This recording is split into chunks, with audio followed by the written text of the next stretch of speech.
Hi, and welcome back to David Pattinson's Accused Friends. I wanted to provide an update on a weekend of two protests, and one was the anti-lockdown protest in Hyde Park, which was a repeat of the May 16th protest there, and the other was the Black Lives Matter protest, protesting police misconduct.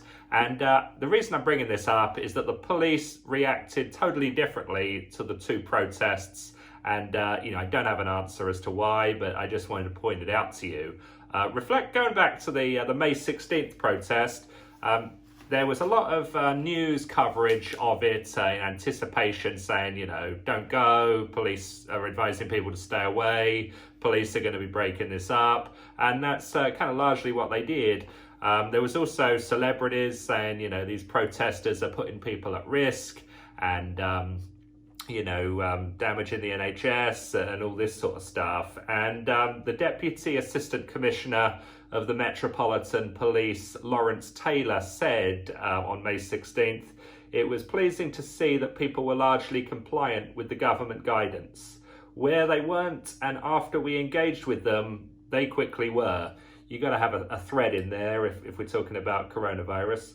It was disappointing that a relatively small group in Hyde Park came together to protest the regulations in clear breach of the guidance, putting themselves and others at risk of infection. And that sort of sentiment was largely echoed throughout the media. Piers Corbyn was arrested, and I've really been championing him for standing up for Britain's right to protest. Anyway, this Saturday there was a repeat performance. Piers Corbyn was arrested again for speaking at Speaker's Corner. The May 16th protest yielded 19 arrests out of about 200 people.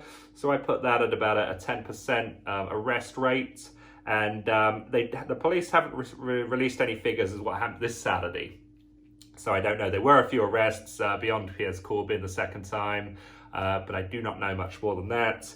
Moving on to the Black Lives Matter protest, you might have seen the photos in the news. There's just thousands and thousands and thousands of people. And, as soon as I heard about this, I thought the police are just going to be going in there, maybe bringing in the military, police helicopters, this sort of stuff. This Lawrence Taylor guy screaming from the rafters about how, they're putting themselves and others at risk of infection. And the reality was the police reaction was the exact opposite. There was very little criticism. The police were there, but they were making minimal arrests. The total arrest number I've got is 23 out of at least 5,000 people, which puts it at around about a 0.5% arrest rate, which is sort of 20 times lower than the anti-lockdown protest. And, I just wonder why, if it's people protesting against lockdown, that's a bad thing. But if it's people protesting against police misconduct in a foreign country, that's okay. That's not spreading the virus. That's not putting others at risk. Very, very few celebrities have been coming out saying the Black Lives Matter people, shouldn't be granted NHS treatment or all this sort of stuff like they were for the anti-lockdown people. And I think in conclusion, you've probably seen in the news how the government, who are in the business of micromanaging every element of people's lives, they're coming up with all these rules, and for people like me that find them pretty complicated, they kind of draw diagrams so you can kind of see it in a visual sense. And it's not straightforward. I mean, it's things like you can visit members of your family as long as you're not related to them, or you can attend a barbecue as long as you don't eat any food.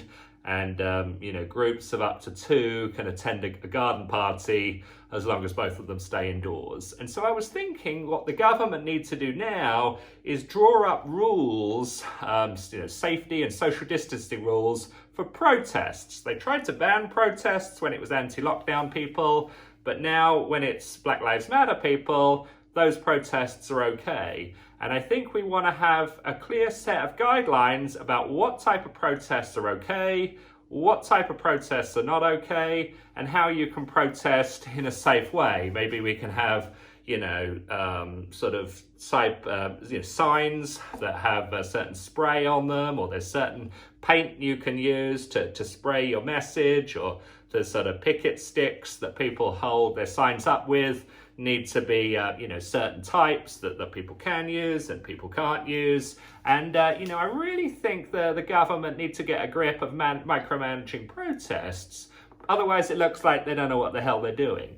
And also, why are police so inclined to support anti-police protests when they're not inclined to support anti-lockdown protests, which are actually, the lockdown being in violation of the law? So a lot of questions here. I don't have the answers, unfortunately.